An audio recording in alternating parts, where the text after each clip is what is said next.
Madison, activists say they have been working for 2 years to get rent control in Sacramento, but now are pushing for tenants not to have to pay rent if they are unable to due to being unemployed because of the coronavirus.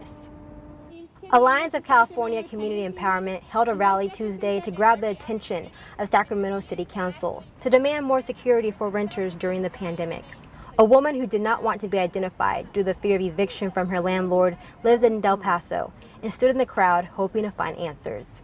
It seems that in Sacramento there are so few protections for tenants that it's all too easy to evict somebody, especially if they've been in their place for less than a year. This renter went on to say her landlord has raised the rent and she is already barely making ends meet and fears she will lose her home. That would be very damaging to people if they end up having that huge debt, when the rent does come due, because it is going to come due. The federal eviction moratorium under the Federal CARES Act in Sacramento expires September 30th, which means renters do not have to pay rent if affected by the coronavirus during that time.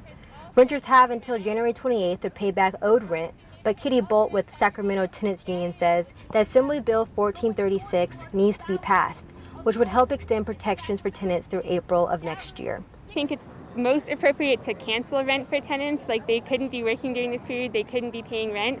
But we also recognize that that bill is infinitely better than what we have now, which is this single law keeping tenants safe. And so we're really hoping that the legislature takes appropriate action and passes that bill to give tenants more protection.